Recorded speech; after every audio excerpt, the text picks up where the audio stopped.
Good evening. And tonight's live stream is about a question that I'm asked so many times, and I sometimes take for complete advantage because obviously I know the answer, being a medium, that I'm a medium. But um, other people do ask me, what is a medium? Hello, Rishi. I can see you. Thank you. Thank you so much for the support. Thank you, Just Jessie, for coming online. I'm doing something really different tonight, so I'm live streaming on YouTube as well as Instagram. So I have two cameras set up. So this is exciting. Um, so tonight's question is, what is a medium? And as I sat and thought about the answer and what I wanted to cover tonight, I wrote my list and something came up for me, which was also not just about the technical skills around a medium, but also around what are the attributes and personality traits? What do we want to be? What skills do we want to be building? What attributes do we want to have? Or do we want to expect to see? So I'm a big one for asking the question before I do a demonstration, a public demonstration. How many of you have seen a medium? And some people will tentatively put up their hands. And I'm always surprised, even at a mediumship demonstration, that barely a third, not even a third, maybe even a quarter of people have actually seen a medium. Um, and it's one of those interesting things where that's my world, and I'm really surprised that I don't know. Maybe I should ask what's stopping you from seeing a medium, because mediumship is the connection between the spirit world and the physical world, this world. And so, in defining what's a medium or answering that question, it is somebody who can communicate with those who have passed over and bring forward evidence of their life and existence. So, what does that look like? For example, um, if if a medium, as a medium, I have a past, one of your past family members or a friend or somebody in spirit world, they will give me specific information that is only to do with them and you will know, and that's called evidence. So it's stuff that only you know, and you can say yes, and it's a big thing that we say, we nod your head when you get that, so that it builds up the vibration. So mediums are, we use the word channel. I don't particularly like the word channel. I think it's misused or overused, but we are a conduit for the communication between those that have passed over and the people that are left here. There are some things that I don't say and do as a medium. One thing is, I don't use the word loved ones, because not everybody that comes through from spirit is necessarily your loved one. So we have to stop using that term, messages from your loved ones, because even though that person might be a parent or a friend or somebody that you used to know, that doesn't mean that it was a love relationship. There was love between you. Sometimes in mediumship, it's a message of I'm sorry. It's a message of please forgive me. And in my coaching work, because I work a lot and I've experienced my own traumas, so my mind is open to the fact that there are the depths and breadths of human relationships, right? So when somebody who's passed over is communicating with you, and they're asking for forgiveness, I'm sorry I did this, or I don't even always know, and neither is my place to ask questions. Definitely not is my place to cast any aspersions or judgments. And part of the mediumship development and training, and something that I've had to learn as a human being, is I don't need to understand what I'm being told. I just need to pass on the message. And that's where it is the medium. You are the middle person between that person and the message that they want to pass to the person sitting in front of you who's shown up. It could be anybody. They might even not, it might be a neighbor, it might be somebody you used to work with, whatever it is. And our jobs as mediums is not to judge, and to build our own vessel up so that we are not triggered. And what does that mean? That means that as a medium, if I'm stuck in my own grief, because obviously I have past people that I've loved that have passed over, that when this person is sitting in front of me and they are grief, in the depths or throes of their grief, there is always love between that person. Okay, I'm talking a love relationship, somebody who you had a deep bond with. If my own emotions come up in the way because my own stuff's being triggered, how good am I as a medium for you? Not very good, right? So, um, for my own growth as a medium and my own development of my mediumship, it's important for me as a medium to maintain my own emotional health, mental health, physical health. There's nothing worse, and I've actually experienced this. I went to see a medium when my sister died, and my sisters and I went together. And this woman, um, she was smoking during the reading. It was a tiny living room. It was in England. It was a tiny living room. She was smoking, chain smoking, and there was a little dog barking all the way through the reading, and a big no-no. The sacredness of the experience, especially after we just lost our sister, was ruined. And in terms of the quality of her reading, also was not very good. And she kept honing in on the fact that giving us evidence of my nanny when she was a little girl. So not when I was a little girl, but when my nanny was a young girl. Now, I would not my nanny didn't even have my mother at that age, so what would I have known about my nanny? Very little. So, you kind of walk away with a question mark over what did this experience give me other than a bad experience? And the person that I desperately we wanted to hear from as sisters was our sister. So situations like that were kind of what I leveraged off in order for my own growth as a medium. So emotional health, mental health, the environment and the space that I create as a medium in that reading is of love, openness, and to have that sacred time, the sacred time between me and the person that's trying to communicate. So in terms of what is a medium, the answer is a medium is a person who is the conduit between those that have passed over. Now, how does it happen? This is a technical question. Mediums are not, nobody wakes up. Well, I don't know, I can't speak for any other people, but I'm sure there isn't anybody that wakes up and says, one day I want to be a medium. What it's a generational thing. It's passed down the generations if it's either in your generational line, it's a gift. And the true intention and purpose of mediumship has kind of been diluted with all of the distractions that we have in the current age, right? So mediumship is passed through the genealogical line. It doesn't come to everybody. It comes to certain people. And you can be a medium and not develop it. So you can have a sense of spirit, never do anything about it. In my viewpoint, as somebody who grew up sensing spirit, seeing spirit clairvoyantly and knowing that they were around, and also as a child thinking that's normal, I didn't know that you couldn't see that person. Um, I felt, and because this is my soul path, this is part of my purpose, working as a medium, that it was my innate sacred gift to develop myself and to be able to do that thing that is so sacred. Because I know in the moments of grief that I experienced, how much I really wanted to have that communication from my sister. And so it became my mission to be the best medium to my ability and to my capacity. But that was my journey, and other mediums are different. And I want to tell you something about mediumship as well. So the different aspects of mediumship and working with spirit, it's a very sacred gift. And not every medium has the same ability.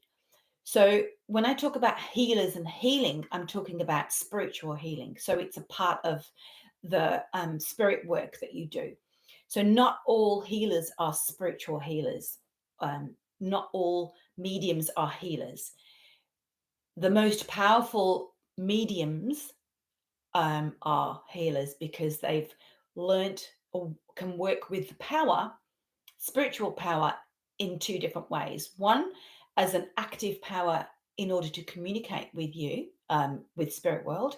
Secondly, as a passive power, with in healing.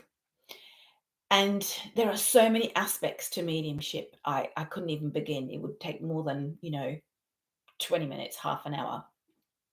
But I want to, the most common we talk about are clairvoyance, where seeing, clairaudience, where you can hear, clairsentience, where you feel and sense, which is the part of mediumship, the technical part of mediumship that every medium has. It's and some are more powerful in their clairsentience, like because I'm very much a feeling person, a sensory person, an emotion. I'm very connected to my emotions and in my emotional states. I know I pick up on clairsentience. It's very powerful for me, and clair knowing. So, seeing, hearing, sensing. So, other aspects of psychic work, which will be another topic that I get asked about a lot, is things like your psychic smell. Clairvoyance is also part of psychic work as well. So they're two different things. So, as a medium, seeing objectively and subjectively different things. What that basically means is sometimes you can see a projection of that past person who has passed, and quite often people who have seen me working as a medium will say, I can see your grandfather standing next to you. They are not literally standing next to you, but they could be a projection of the clairsentience and thrown out, and it's a projection. So it's like, literally, if you think about a projector, that's how spirit can come. So there are so many different faculties of mediumship and working with spirit, and that includes working with spirit for inspiration, artist work where you can sense spirit. And I always say this: if I could draw, oh my goodness, uh, I don't even know what that could look like. But if I could draw and do artwork, I do artwork and creative work in other ways. But artwork, there are mediums who can draw the person who's passed over, and there are so many different parts of mediumship. But just in terms of mine, I see, I sense, I hear. So there are different faculties, and they will come into play at different times during a reading. And there might not even, it might just be one in a reading. It really depends on the communicator as well. So the personality, and medium's role is to bring through the personality of the person that's passed over, so that we can say to you, this person was a quiet person, this person was a reserved person, this was a joyful person. They used to joke a lot, they used to laugh a lot, and all of those are traits of that personality. So part of the role of a medium is to bring alive the person, because we're building the connection with that person that's passed over, and you want to be able to know, that she's really got that person. Here's a thing to be mindful of. You can see a medium, and that medium might have only picked up the person who's passed over psychically. And how are you going to know? So this is something, as a teacher, something that I get students to work on a lot. And we will talk about, how does that person sitting in front of you asking or waiting to hear about that person that's passed over, and you've just got them psychically. You've just picked up the memory of the person that's passed over. So it's complex. It's extremely complex, which is why if you're seeing a medium, ask yourself, how much has she worked or he worked on themselves? How much spiritual development and growth work? How long have they been doing this? Have they learnt under a teacher? Have they been in a development circle? Because these are really important questions, and I would be asking if I was seeing somebody for the first time.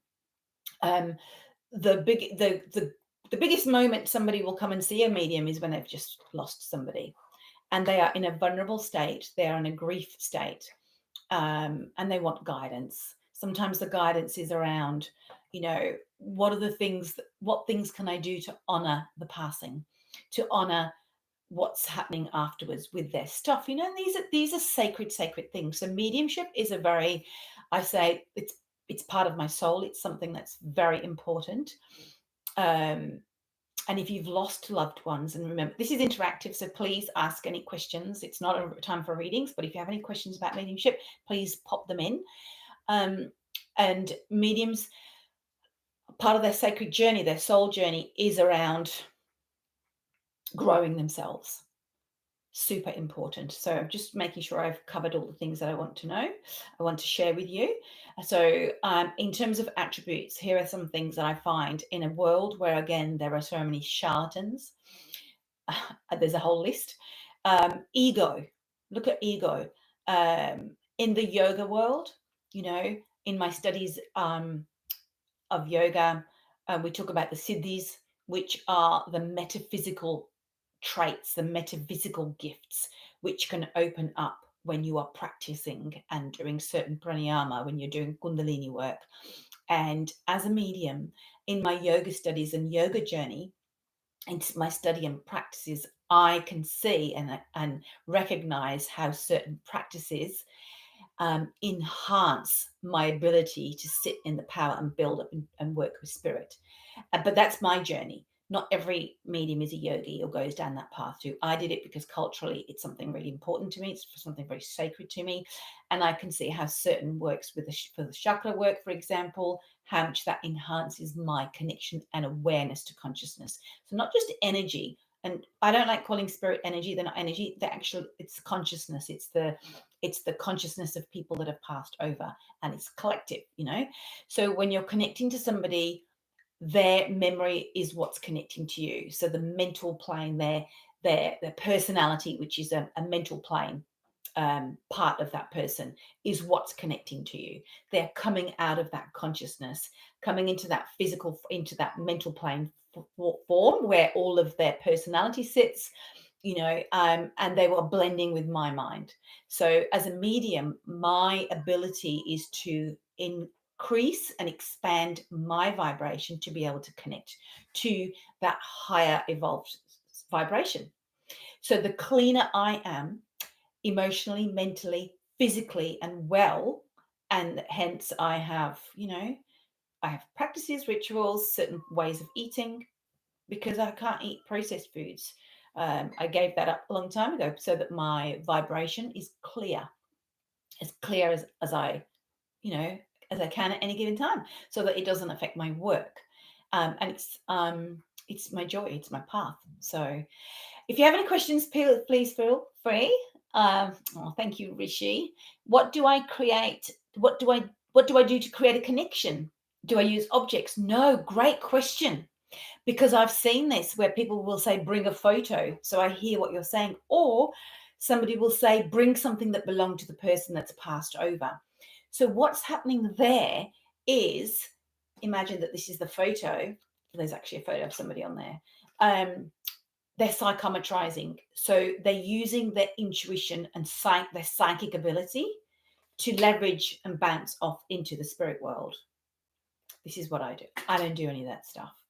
That becomes a crutch. So when I'm teaching, for example, that's how I would get a student to start to understand how they can start off psychically and then jump into the spirit world. I say jump. Clearly, we're not making a jump. But it's a great way to start to train. And I use it as a training method. So for example, one of the exercises I do in class is everybody brings an object that belonged to somebody that passed over.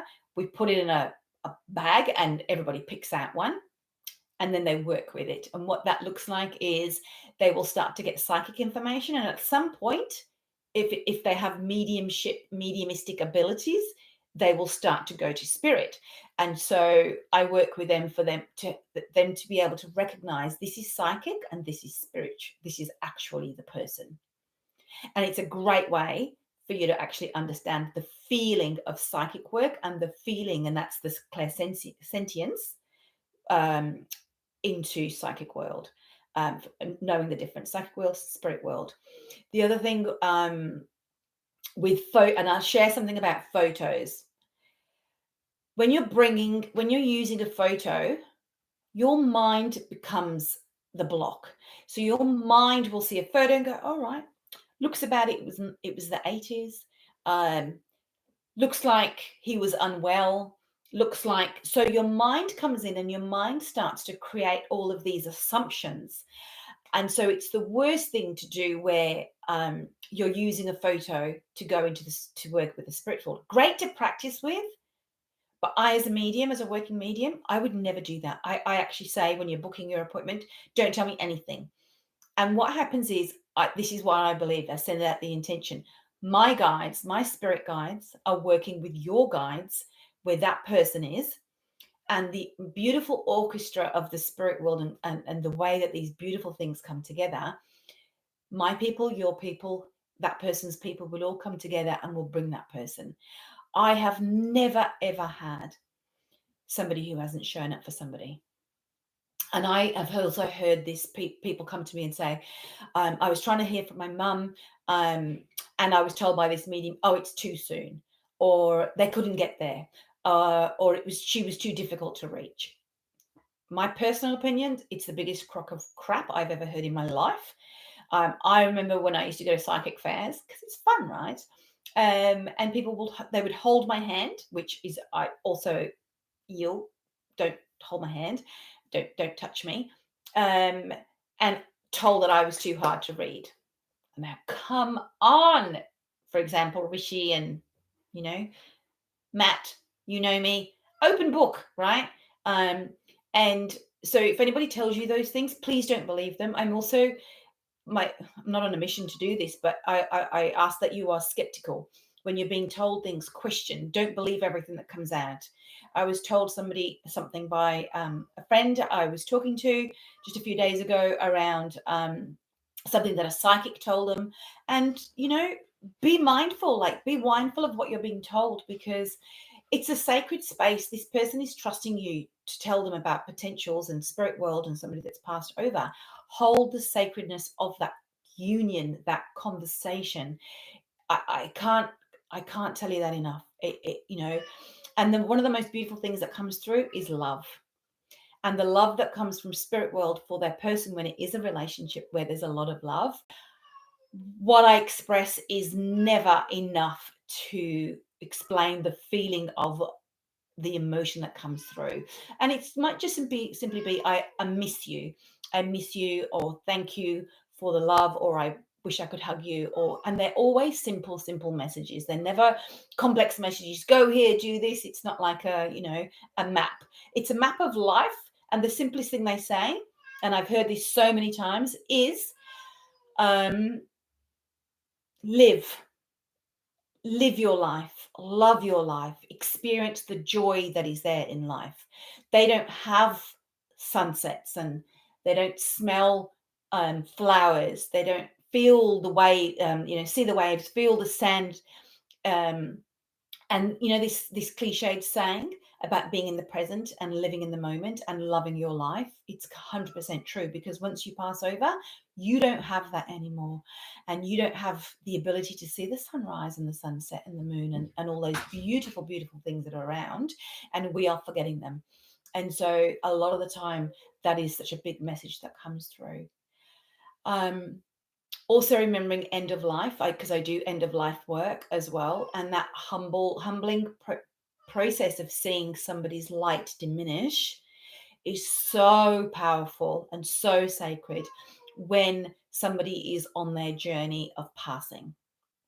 And it's a blessing to be able to have this gift. I never see it as a burden. I hear a lot of people say, oh, they keep coming in all the time. Also, you need to work with a teacher, because if you get messages all the time, I would always question, where are they coming from? Are they your thoughts? Are they your own? Is it your mind that's coming in? Because spirit don't hang around with you like a crowd of people. It's not like the GoFundMe crowd of people that just hang around with you all the time. There is a purpose. That, seriously, I can't imagine me as an individual passing over, just hanging out with people, just going, hey, hey, hey, and like movies just make this compound this, even like the horror movies, right? They just compound these feelings of ghosts and ghouls and spooks and things. I'm not saying the darkness doesn't exist, but what I'm saying is, sometimes spirit world have got better things to do than to just hang around and keep popping in. And that is a classic case of, I would say, your training, lack of training, and boundaries. Because when I sit, for example, in a reading, you've made the booking, the thought's gone out there. I know the magic is happening somewhere. So when that person shows up, as soon as I start introducing myself and talking, that person's coming in, and I will and if you've seen me demonstrate, you will have seen that happen. So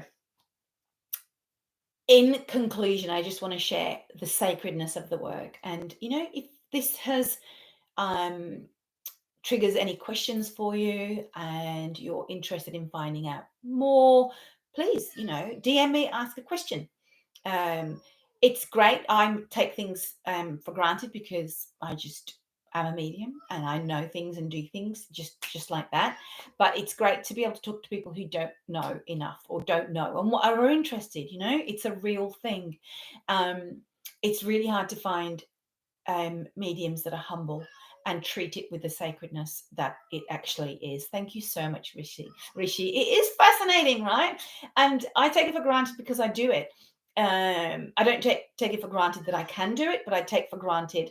And every reading is super special. Every single person that I meet it's a gift. And I always walk away from a reading feeling that feeling of I've been able to connect to people. I've been able to connect.